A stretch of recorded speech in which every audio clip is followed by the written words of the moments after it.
got just what you need right here at Femi Wash Media. Call it the Midas Touch, and you wouldn't be wrong.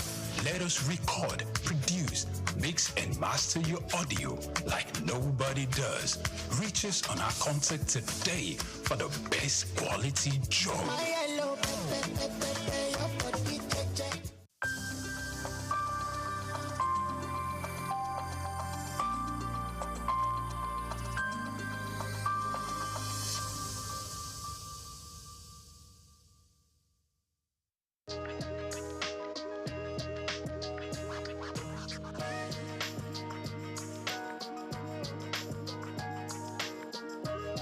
Well, thank you very much indeed. My name is Stephen Kola Balogun. I happen to be a lawyer, and should I call myself a pseudo-politician? Not quite a politician, but I've served in government before, and I'm delighted to be here.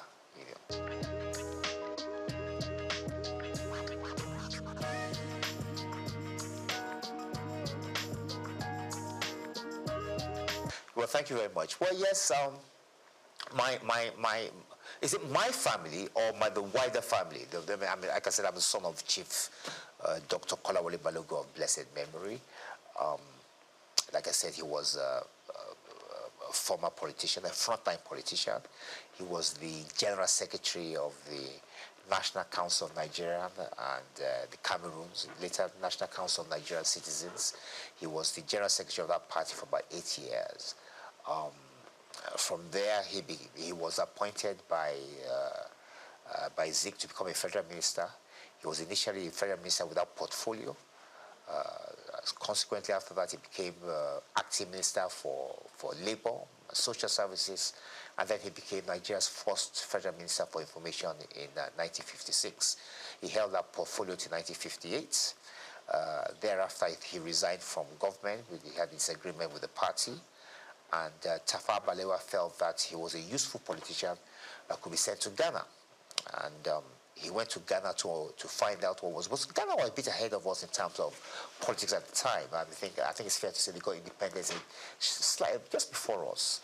And Tafawa Balewa wanted someone to understudy, to find out what we're doing. So he sent Kola Balogun there.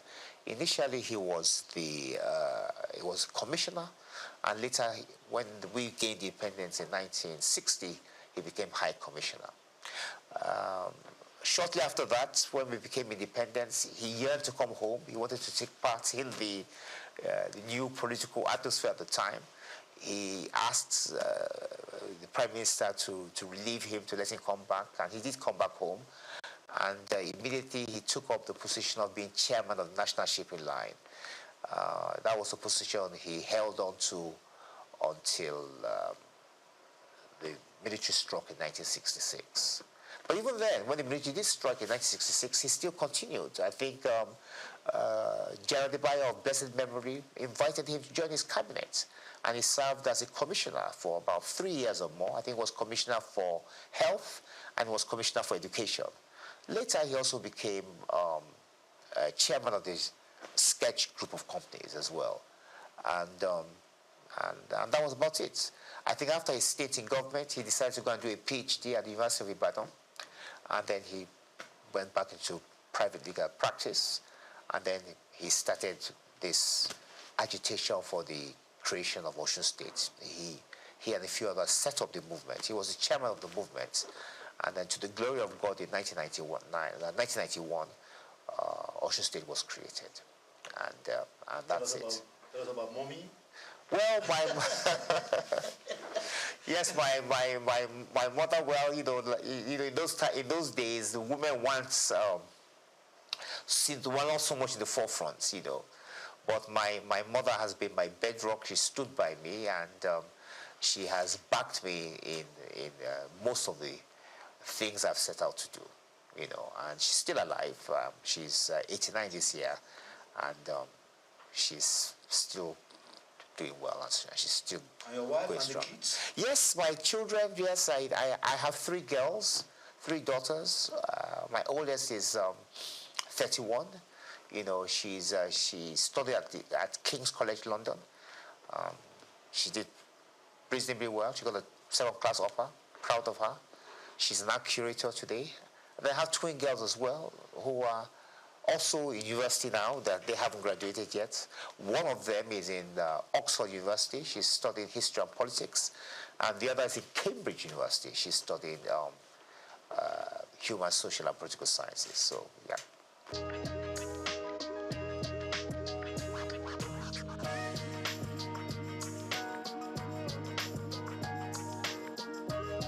I did. I mean, my father, Chief Kolawole Balogun of blessed memory, yes, he was in the first cabinet in the First Republic, the first ever cabinet Nigeria had, and he served as the Federal Minister of Information and Research. As a matter of fact, he happened to be Nigeria's first information minister. Later, T.O.S. Benson, of course, became the independent Nigeria's first information minister, but independent Nigeria. But Nigeria's first ever information minister happened to be Chief Kolawole Balogun of blessed memory.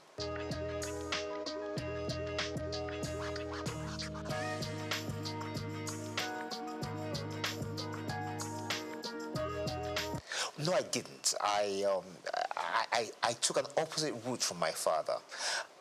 My father went into politics immediately after he finished his education, and then he now ventured into law a little bit later. I decided to look at things differently. I thought that after academics I should practice law a bit, and that's what I've been doing.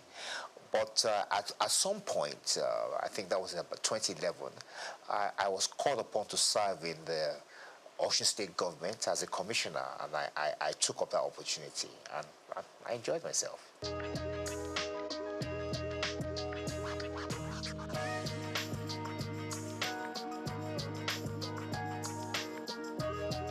Well, I am in the sense that I'm 65 years old now, and I think it's fair to say that we belong to, well, I won't say the first set, but one of those who benefited from Nigerian education. I schooled here. I went to secondary school in the West. I went to the University of Ife, went to the Nigerian Law School. And I think it's fair to say that all the schools at that time were of high quality, produced top quality students who went on to make names for themselves, not just here in Nigeria, but also abroad. I think we still do that now, even though the standard of education has dropped. The sad thing about it is that Nigeria could have been a lot better in terms of the potential, because Nigeria does have a lot of potential. We do have very brilliant young men and women, you know, and I just think that if we had invested more in education, that we could have, the sky would have been the limit, actually.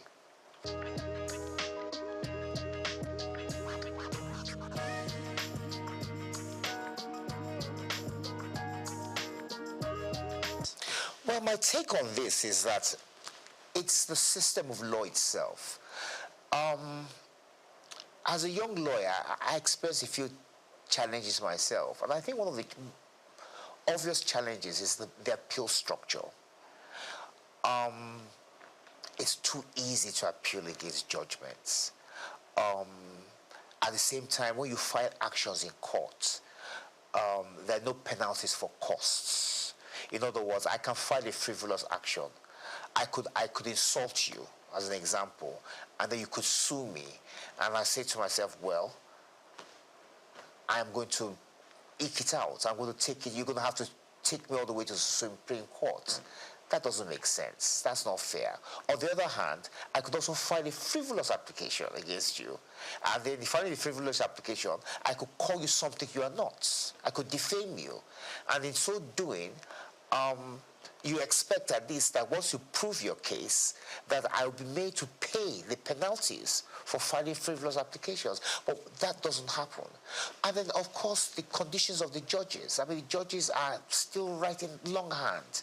They do trials, they sit there, they listen to witnesses, give evidence, and they have to write all these things down longhand. So there's so many challenges that has hampered the progress of law. And there hasn't been enough investment, I must say.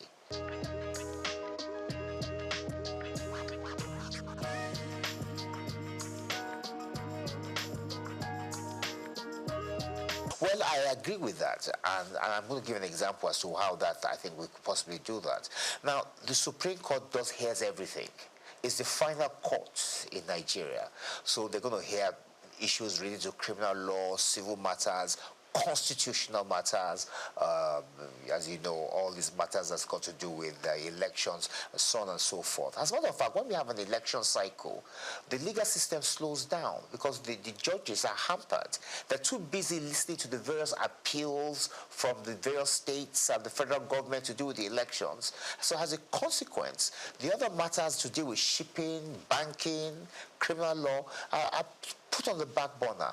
I think we need what you call a constitutional court, whereby which the judges in the Supreme Court are divided. So you have those judges whose responsibility it is entirely to deal with constitutional matters, and then you have another set whose duty will be to deal with shipping, banking, civil matters, criminal matters, and so on and so forth. So I believe it's high time Nigeria has a constitutional court to try and aid the Supreme Court with the workload they have, which is, quite frankly, quite a bit.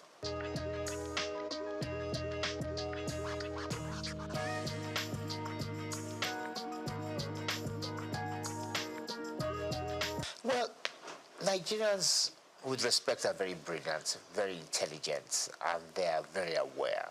It doesn't matter who you are, whether you're a tailor, you're a driver, you're a lawyer, engineer, they are quite well informed. And the truth of the matter really is that this is the longest republic we've had. This republic started in 1999, and this is 2025, so 26 years. Nigeria's never had a republic this long. But the main flaw is the one you just mentioned. The fact that that constitution that was bequeathed to us by the military in 1999 was never really approved by the people. Now, that doesn't make sense, and that's unfair, in fairness. We ought to be able to look at the constitution, improve upon it, and put our own input into it. Now, there's a way around that, and I've always believed, many people oppose this, but I'm of the view that what Nigerians need to have is a referendum. Have a referendum to ask the Nigerian people whether they want to persist with the 1999 constitution, or do they want to drop a new one? If the answer to that question is yes, we want to drop a new constitution, then that puts paid to the 1999 constitution, and then you can now have a system, a constituent assembly, whatever the case may be, where people will sit around the table and fashion out a new constitution. If the people say no, that means they've indirectly approved the 1999 constitution, and then we continue with it. But what we can't do is continue having this debate, these arguments as to whether the 1999 constitution has been approved by Nigerians or not, because it has not been. So I think the way around that is to ask the Nigerian people through a referendum, asking them whether they want to persist with this constitution. If they say no, then we have a new one. If they say yes, we continue with the old one. And that ends the debate.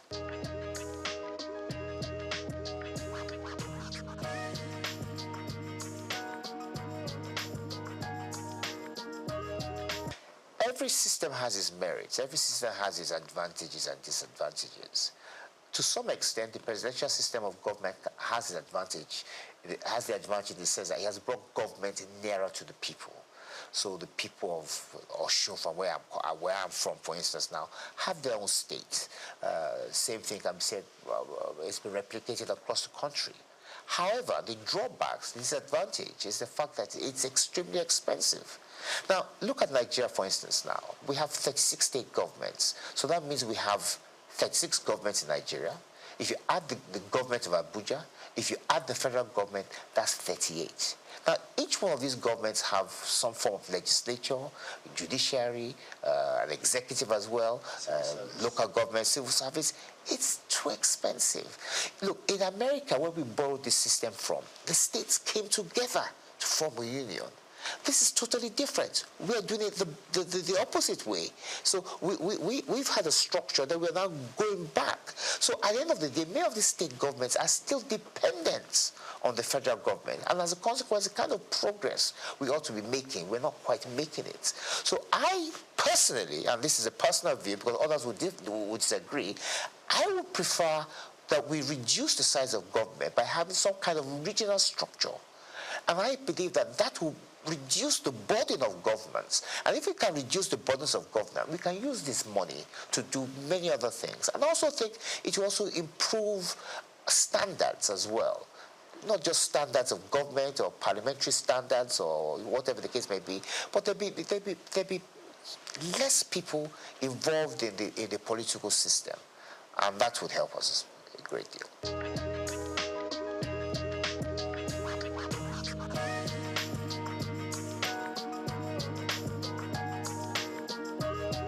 Well, I think it's fair to say that since 1999, we haven't had any new state creation. I know there's been agitation for the creation of states, but there hasn't been any. The process for creating a state is quite cumbersome. It's not easy. I think it's in Section 8 and 9 of the Constitution.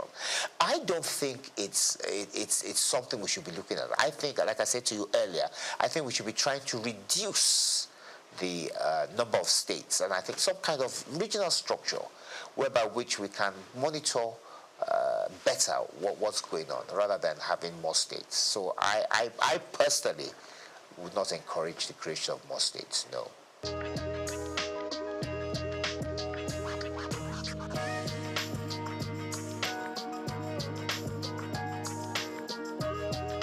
In the 1950s, we had 3 regions, if I'm correct. Those regions were the West, the East, and the North. We had the colony of Lagos, but if I'm right, I think it was the Macpherson Constitution, I think it is, I'm not too sure, that now put Lagos under the Western region. Now, when Lagos was placed under the Western region, lots of people were not happy about that. I remember my father was in the NCNC. The NCNC people were not particularly pleased, neither were the NPC, because they felt that Lagos belonged to everybody. Like you said, lots of people from different walks of life, different tribes, different backgrounds, and all schooled. I mean, Zik schooled in Lagos. He went to MBHS. So it was the issue was sent to London to arbitrate. I think it was Oliver Littleton that arbitrated over the matter. And it was decided that Lagos should stand on its own, that Lagos should not be merged with any of the regions.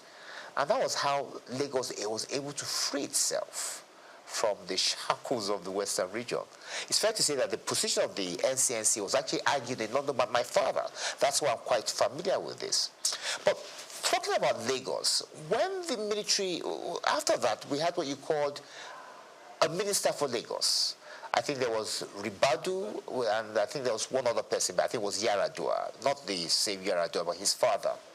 And then later after that, when the military struck, they created the state of Lagos. So the issue of giving Lagos special status has more or less been taken over by events. Lagos is a state, and as a state, it's still home to different people with different backgrounds, from different tribes, and it's thriving. I think it's fair to say that Lagos is probably the most prosperous state in the country, and it's just a question of its continuing with good governance and improving the strides they have made.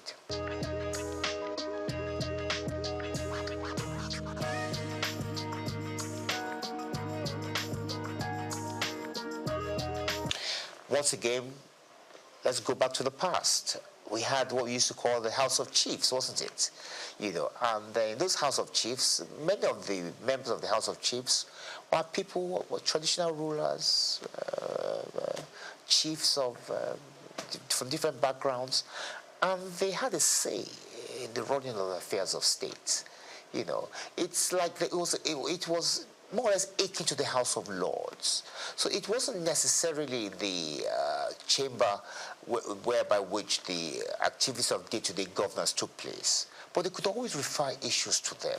And I think that if we change our structure of governance, and if, that's a big if, then yes, we can have something like that. We can have a second chamber, which is more or less advisory in nature, similar to the House of Lords, whereby which we will have Obas and chiefs and people of influence who will be able to advise government from day to day from of the experiences and the way forward, but not necessarily binding.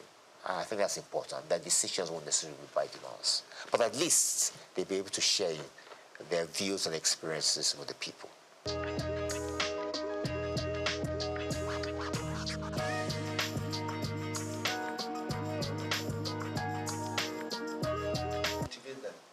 That's a big issue. I was commissioner for youth in Oshun about 10 years ago under Rauf Aregbesola, and it was an issue we took quite seriously. In Oshun State, we had quite a number of youths who are unemployed, and the governor thought, what can I possibly do to give them something to do, to keep them employed? So he created what we call the Osun State Youth Empowerment Scheme. Now, under the State Youth Empowerment Scheme, unemployed youths were given particular tasks in states. Help us sweep the roads. Some were part-time lecturers. Some were doing all sorts of things. They were given a stipend. It wasn't a full-blown salary. Well, the salary, although the stipend was enough to keep them to be able to buy things, to be able to buy themselves drinks and food, and kept them occupied until they could find themselves a job. And I think the federal government could follow that kind of scheme, set up a youth empowerment scheme whereby which unemployed youths are given things to do.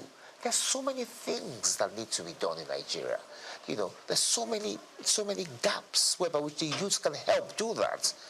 In the interim, while they find themselves something more gainful or something more permanent. So it's a question, it's for government to do. It's for government to think of a way of helping out the youths. And of course, there should be partnerships, a partnership between the government and private enterprise to try and encourage them to take on more of our youths, and not necessarily those who have schooled abroad, who they think are probably the best in terms of employment. No, we have many here who can do a good job as well.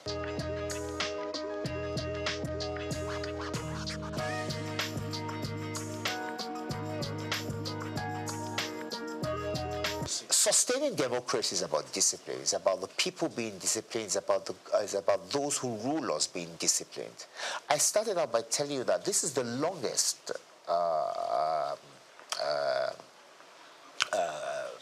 government we've had. It's the longest republic we've had. We've had democracy now since 1999, 26 years. If you go back to the days of independence, there's been no republic that has been this long. So it shows that the people have embraced democracy.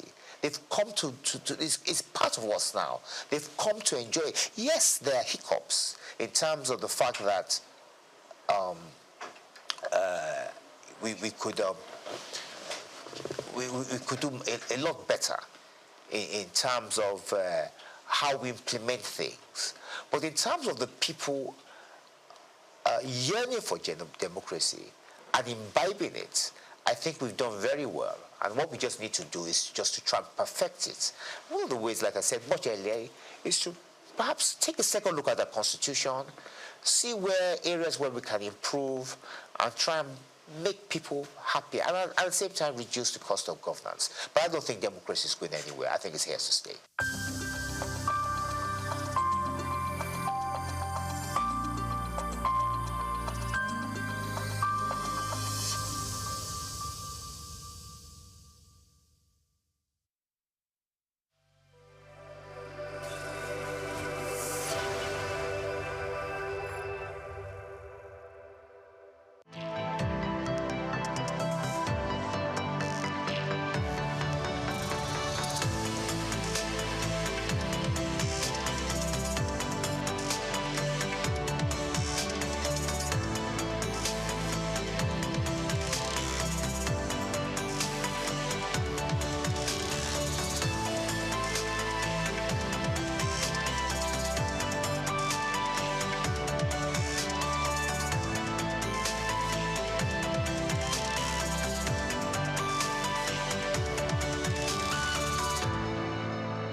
world of business is one filled with men and women willing to dine with risk. And when we seek African business shapers, we see individuals who have denied self to build conglomerates. From controlling over 90% of diesel trade in Nigeria, to almost throwing in the towel, then getting on the Forbes list, we present Olufemi Peter Otedola.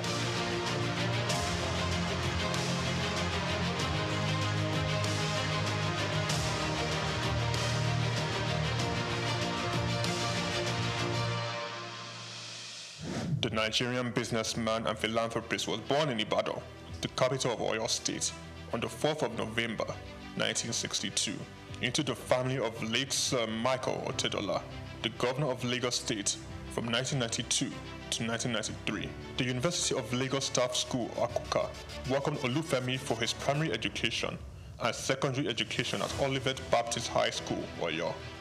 Olufemi proceeded to Obafemi Awolowo University, Ife, for his first degree, graduated and joined the family printing press business, working hard and gaining experience. Femi Otedola ventured out, starting Center Force Limited. The company focused on finance, investment, and trading. The oil and gas sector was Femi Otedola's next port of call. From quite a very humble beginning in the oil and gas sector, utilizing the connections and networks of family and friends, he cultivated partnerships in diesel supply chain. Him being the last man to the final consumer. Challenges breed opportunities, and in Femi's case, it was a late delivery of diesel from his supplier with a broken truck, and he caught the idea. He could do better and provide better services. He ventured into diesel supply business, buying diesel from a retailer and supplying to companies. Femi Otedola encountered several difficulties securing his supply and timely meeting the demands of his growing clients. This definitely was an opportunity he identified in the fuel retail market. Otedola secured the finance, and Zenon Petroleum and Gas Limited was born, petroleum products marketing and distribution company. Otedola, owner and chairman of Zenon, in 2004 invested 15 billion naira in downstream infrastructure development and acquired storage depots at Ibadan, Apapa, as well as 4 cargo vessels, amounting to a combined total storage capacity of 147,000 metric tons. Zenon Petroleum and Gas Limited also acquired a fleet of 100 DAF fuel tanker trucks. By 2005, Zenon controlled a major share of the Nigerian diesel market, supplying fuel to most of the major manufacturers in the country, including Dangote Group, Cadbury, Coca-Cola, Nigerian Breweries, MTN, Unilever, Nestle, and Guinness. Zenon Petroleum and Gas was the name on major invoices, and Femi Otedola the name on every lips, playing toe-to-toe with major multinationals. Zenon, in a very short period, silenced the competition and almost unilaterally determined the price of diesel in Nigeria. The competitors came to Zenon for supply. Femi Otedola, with the massive success Zenon Petroleum and Gas achieved, bought a 28.7% stake in African Petroleum. Otedola branched into the financial sector and aggressively stocked up the shares of leading financial houses. He became a top shareholder in Zenith Bank, United Bank for Africa, and the largest importer of diesel in Nigeria. He acquired major shares of Africa's Finance Corporation, Mobile Oil Nigeria Limited, Chevron Texaco, and Visa Phone. Otedola has his hands deep in real estate investments, including an acquisition in February 2007 by Zenon of Starling House in Victoria Island, Lagos from the federal government. Lagos, London, Dubai, Monaco all have the signatures of FO Property Limited. He was appointed chairman of the Transcorp Hilton Hotel Abuja and tasked with driving its expansion and upgraded to a 7-star facility. Otedola has served as a member of the Nigerian Investment Promotion Council since 2004, was appointed by President Goodluck Jonathan to Nigeria's National Economic Management Team. Otedola is chief executive and president of the Seaforth Shipping Company Limited and was at one point Nigeria's largest ship owner after extending control over the distribution of diesel products. one of his ships, a flat-bottom bunker vessel with a storage capacity of 16,000 metric tons, was the first of its kind in Africa. In January 2006, Otedola was appointed a non-executive director of Transnational Corporation of Nigeria plc, a multi-sectoral conglomerate established in 2004 by then President Olusegun Obasanjo to respond to market opportunities requiring heavy capital investment in Nigeria and across sub-Saharan Africa. He held this post until February 2011. Otedola was appointed chairman and chief executive of African Petroleum in 2007 through the acquisition of controlling stake in the business. Following Otedola's entry into the company, African Petroleum share price rose sharply, increasing the market capitalization from 36 billion to 217 billion naira in 6 months. In March 2009, Otedola became the second Nigerian after Aliko Dangote to appear on the Forbes list of dollar-denominated billionaires with an estimated net worth of $1.2 billion. Otedola announced the move to upgrade African Petroleum's liquefied petroleum gas storage terminals in Lagos, Kano, and Port Harcourt in October 2009. Harsh economic conditions necessitated by the slump in the oil prices and credit squeeze of 2008-09 led African Petroleum to record a loss in 2009. With the world oil price crash came difficult moments for Zenon and Otedola. He was very close to complete bankruptcy. I said to myself, I was not going to have friends and enemies. I was going to have only competitors. I had two options: commit suicide or weather the storm.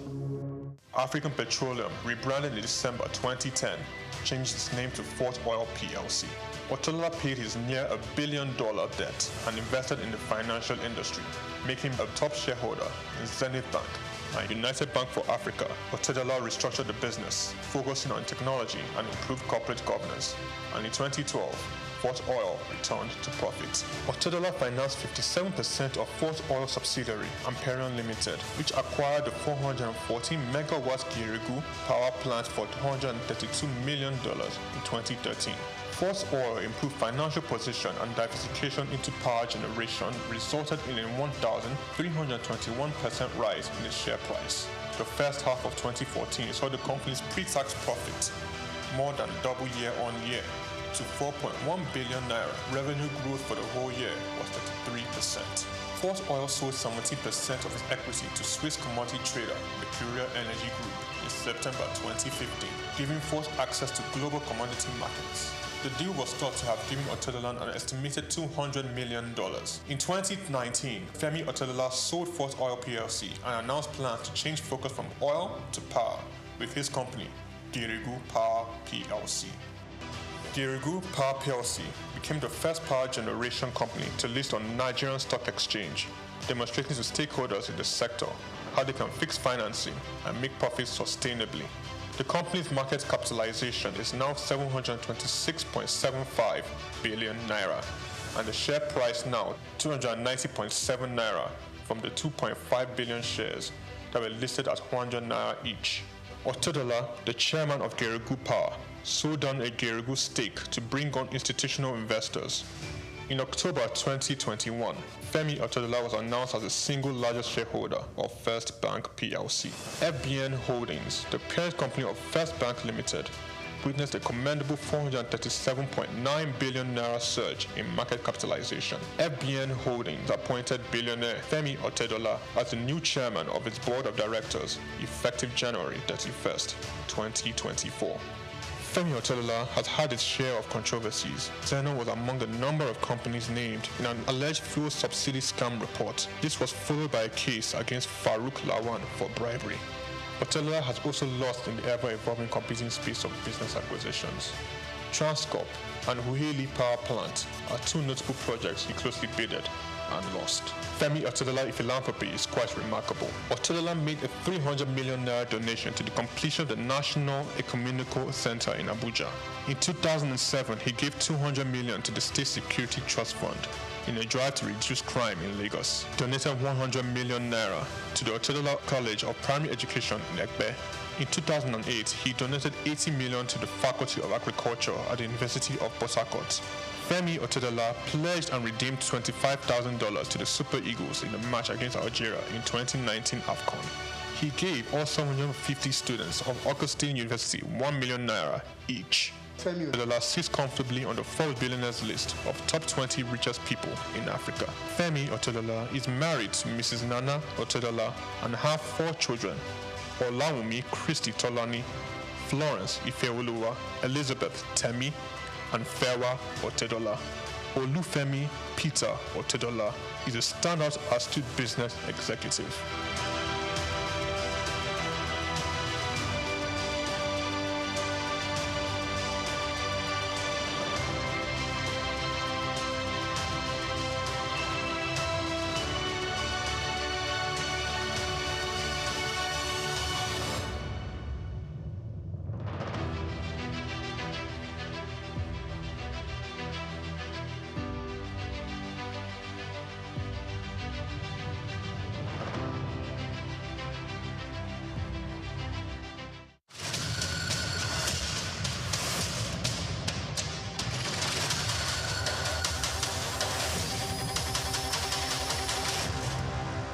We've got just what you need right here at Femi Wash Media. Call it the Midas Touch, and you wouldn't be wrong. Let us record, produce, mix, and master your audio like nobody does. Reach us on our contact today for the best quality job.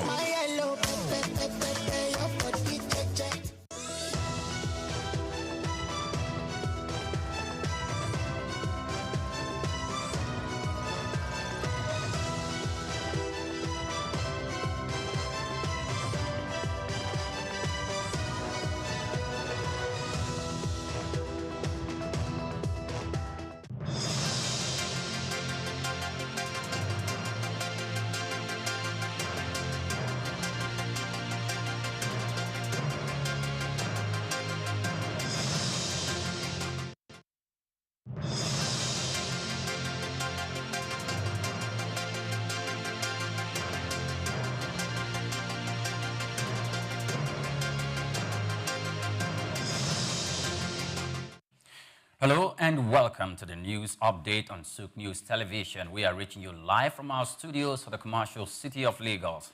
I'm Oyinpriye Krumale. Now, in a commendable report, Nigeria's oil revenue received a boost as Bonny Light crude traded at $78.62 per barrel, surpassing the $75 benchmark set in the proposed 55 trillion naira 2025 national budget.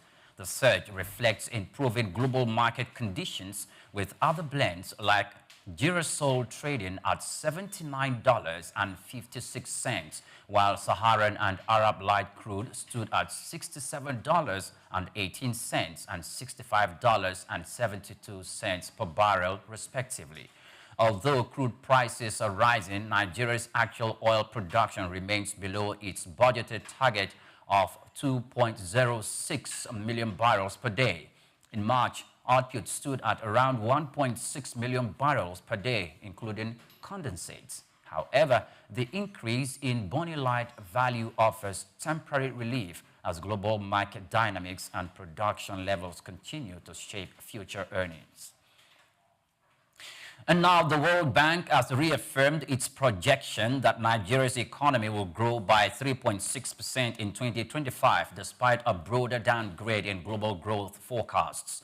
In its latest Global Economic Prospect report, the benchmark noted that the Nigeria's economic outlook remains stable, driven by domestic reforms that have attracted investment into services such as financial technology and communications. Inflation is expected to ease as monetary policies introduced in 2024 begin to take effect, although crude oil production remains a constraint on industrial growth. While the World Bank cut its global growth forecast for 2025 to 2.3%, it stated that Nigeria and other sub-Saharan African economies may be shielded from the worst effect of trade tensions due to limited exposure to manufacturing exports. However, the report warns of rising risks, including high debt service costs, persistent violence, and climate-related disruptions. which could stall poverty reduction efforts. Per capita income in the region is also projected to grow by just 1.6% annually.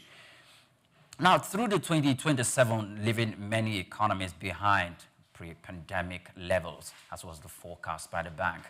And now, away from that, Nigeria Stock Exchange opened the week on a bearish note as market capitalization dropped by 378 billion naira on Tuesday, settling at 71.9 trillion naira, despite the benchmark all-share index rising marginally by 0.18% to close at 114,820.86 points. Trading volume fell by 50% and turnover dropped by 42% compared to the previous session. Now, with shares worth 18.84 billion naira exchanged across 73,977 deals, a total of 129 equities were traded, with 34 gaining and 28 declining. Berger Paint led the gainers with a 10% increase, while industrial and medical gases declined by 11.08%. Access Holdings recorded the highest volume with 88.3 million shares traded. Now, most sector indices closed positive, except for the industrial index, which dipped by 0.14%. In another development, report says telecommunications operators in Nigeria are spending over $350 million annually on diesel-powered generators, consuming more than 40 million liters each month.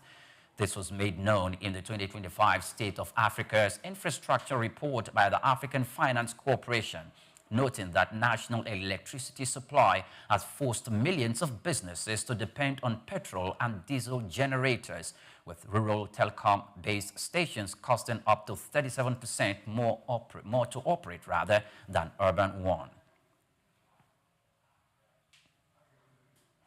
Now, lastly, talks between Nigeria and Saudi Arabian oil giant Aramco on $5 billion oil-backed loan are dragging due to falling crude prices and delivery concerns. The proposed facility, backed by at least 100,000 barrels of oil per day, is part of Nigeria's broader plan to secure $21.5 billion in foreign loans. However, weak production and existing oil-backed obligations are creating difficulties.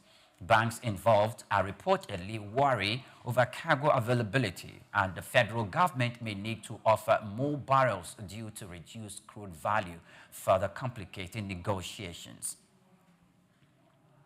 And that's the news update this morning. Many thanks for watching. Do well to follow us on all our social media platforms at Souq News Television. Just Africa comes up in a bit. Please stay on behalf of the news team. I'm Oyin Priyep Krumale. Good morning to you.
Human achievements, goal setting, hard work, and dedication have been proven to be some of the elements towards success. The journey of remarkable individuals with lasting impact on the world are often filled with manifold stories, but through determination, they build their lives and make extraordinary contributions. Join me on the story of a trailblazer in business and philanthropy, Igboje Ig Mokwede, a lawyer turned banker who has done well for himself, made an indelible mark within the banking sector, and has continued in his ambition of touching lives within Nigeria and across Africa. Aiboje Ike Imokwede.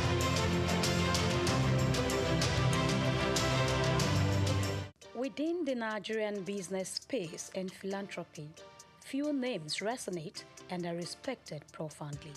Such is Aiboje Ike Imokwede.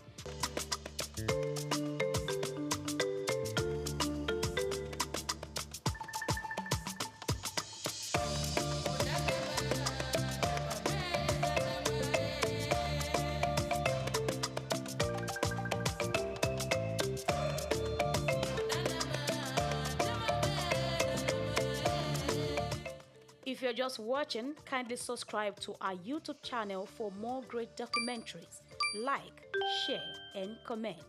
Known as a successful business mogul, banker, investor, and a philanthropist who cares about making difference, Ike Imokwede's story is one of hard work, creativity, and a desire to drive positive change across Africa.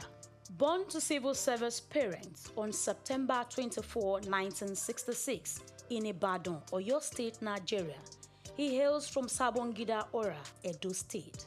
Aiboje spent his formative years with his parents in Lagos, where he had his primary education at St. Saviour's School. He enrolled into Federal Government College, Kaduna, and at age 16, he was admitted to study law at the University of Benin, where he graduated at a young age of 19 with a law degree, displaying early signs of his exceptional intellect and drive. Called to the Nigerian bar in 1987, he started his career in 1988 as a lawyer at Continental Merchant Bank during his National Youth Service Corps NYSC year. In 1991, he joined Guarantee Trust Bank PLC, GT Bank, where he rose to prominence as an executive director. His big moment came in 2002 when he led the acquisition of Access Bank, turning it from a small regional bank into a big player, a banking powerhouse in the industry.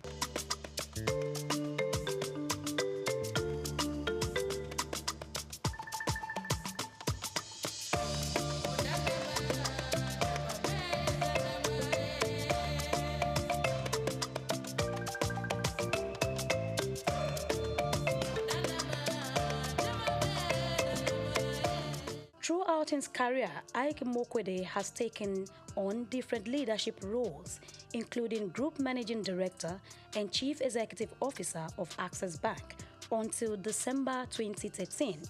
He later became President of the Nigerian Stock Exchange and retired in 2017, but remains on the National Council.